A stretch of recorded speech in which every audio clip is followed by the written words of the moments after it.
সভাপতি সম্পাদক ডাঙৰীয়াকে প্ৰমুখ্যে কৰি ইয়াত উপস্থিত বিভিন্ন সাংবাদিক বন্ধুসকল, আপোনালোকৰ জ্ঞাতাৰ্থে আমি আজি এই সংবাদমেলখন অনুষ্ঠিত কৰিব লৈছোঁ।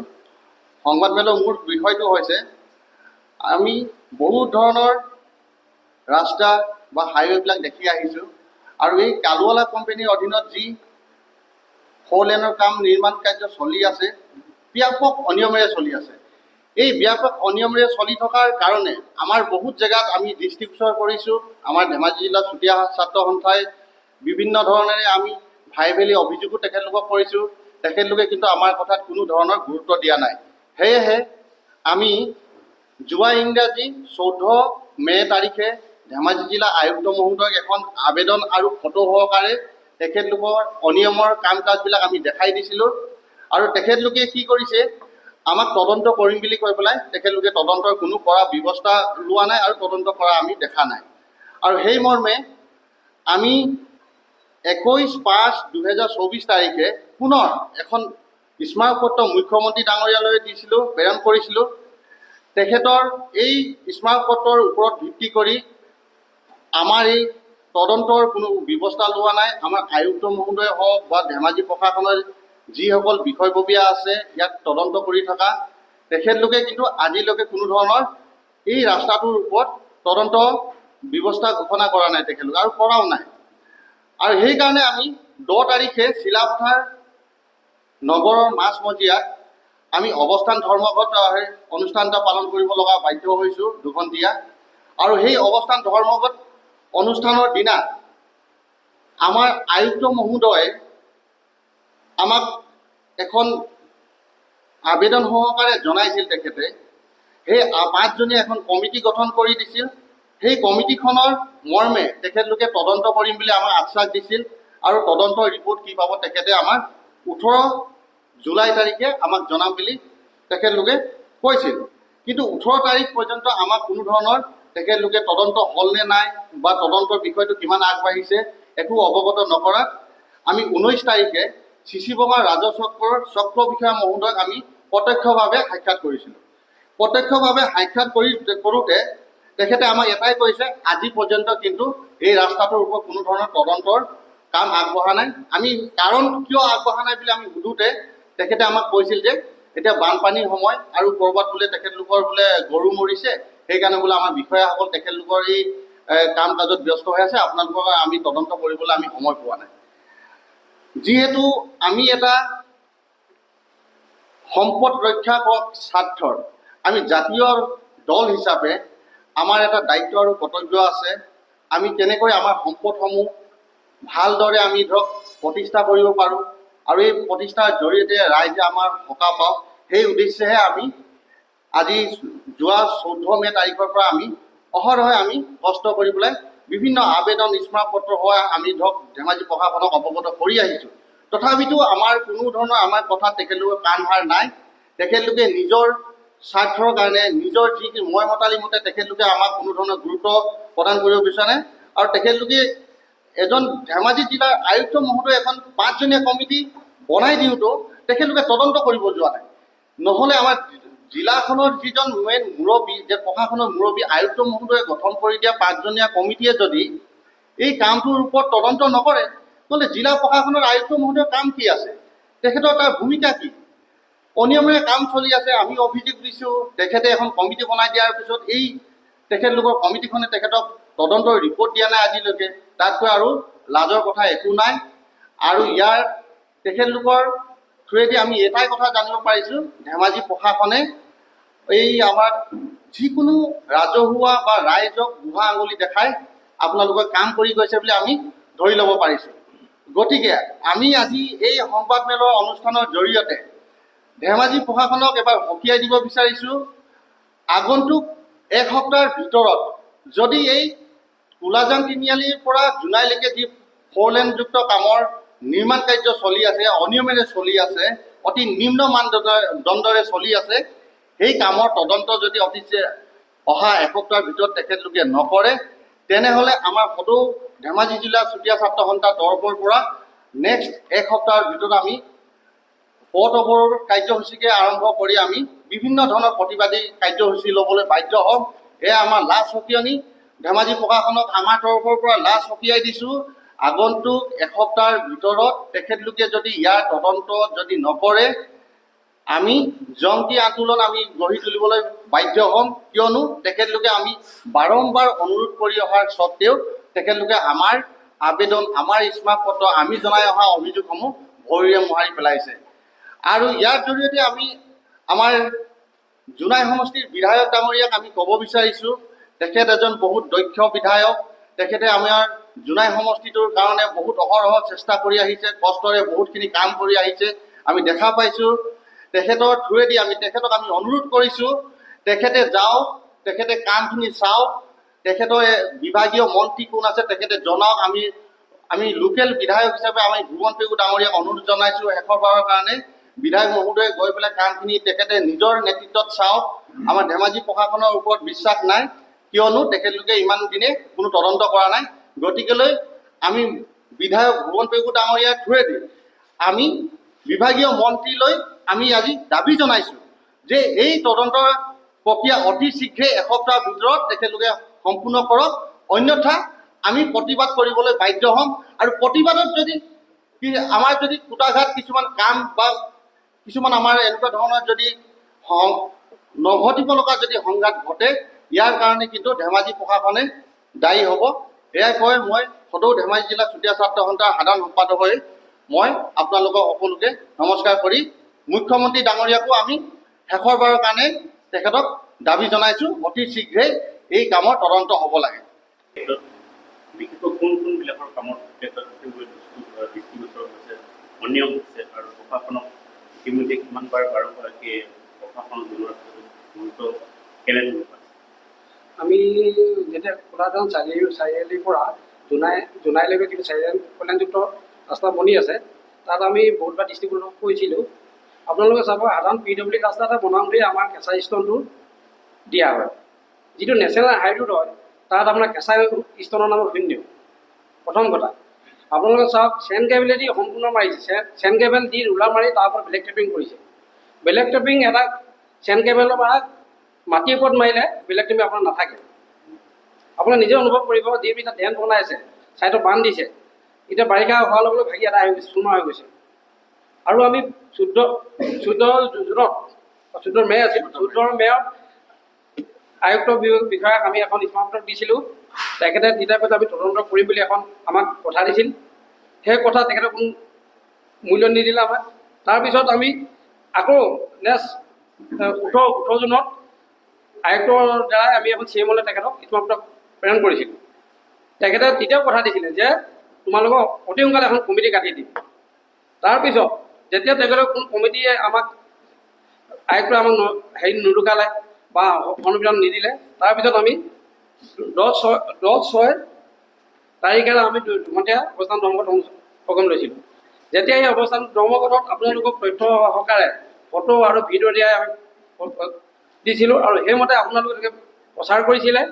তেতিয়া তাৰ পিছদিনাখনে আমাক আয়ুক্তই এখন কমিটি বনাই দিম বুলি, তদন্ত কমিটি এখন বনাই দিম বুলি দায়িত্ব লৈছিল আৰু ঠিক তেনেকৈ তেখেতে বনাই দিছিল। এইখন আপোনালোকক দেখুৱাই দিছোঁ।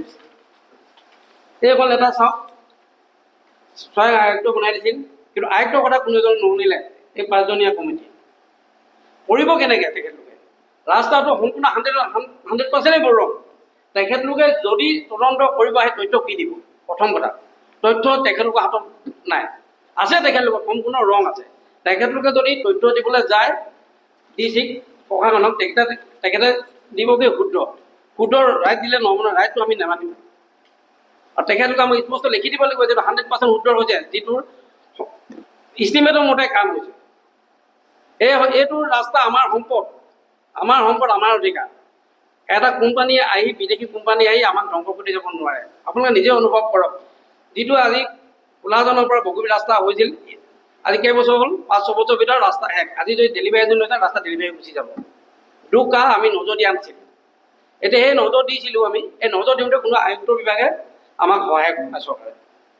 আমি খুব সোনকালে, যদি আয়ুক্তই এই ব্যৱস্থা কৰি নিদিয়ে, সম্পূৰ্ণ খনন কৰি নতুনকৈ ৰাস্তা নবনায়, তেনেহ'লে আমি খুব 2-3 দিনৰ ভিতৰত পটাপট আমি ঘোষণা কৰিম আৰু যদি তাত তেখেতলোকে যদি আমাক কিবা কোম্পানীৰ লগত যদি তৰ্ক বিতৰ্ক হয় সম্পূৰ্ণ ধেমাজি জিলা প্ৰশাসন দায়িত্ব ল'ব লাগিব।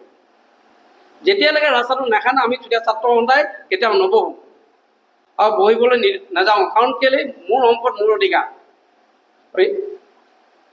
জিলাত হৈ থকা যোনটো ৰাষ্ট্ৰীয় ঘাইপথৰ আমাৰ এটা ৰাষ্ট্ৰীয় আঁচনি, সেই ৰাষ্ট্ৰীয় আঁচনিটোত আমি জানিব পৰা নাপাতে প্ৰায় 1300 কোটিৰ এটা আঁচনি হয়। সেই 1300 কোটিৰ আঁচনিত মানে প্ৰায়খিনি আমি যি দেখিবলৈ পাইছোঁ গোটেইখিনি দুৰ্নীতিযুক্ত এটা কাম চলি আছে। আৰু হয়তো যিসকলে সেই ৰাস্তাইদি অহা যোৱা কৰি আছে তেখেতলোকেও হয়তো গম পাইছে বা দেখিছে, কিন্তু কোনেও হয়তো কি ভয় খায় বা কি কথাত আঙুলি টোৱাই এষাৰ কথা ক'ব পৰা নাই বা কোৱা নাই। কিন্তু এই ক্ষেত্ৰত আমি ধেমাজি জিলা চুতীয়া ছাত্ৰ সন্থাই বহি নাথাকোঁ। আমি বিগত 2-3 মাহ ধৰি এই নেশ্যনেল হাইৱেটোৰ ওপৰত আমি প্ৰশাসনক তাৰ যি বেয়া কামসমূহ হৈ আছে আমি জনাই আছোঁ, দেখুৱাই আছোঁ।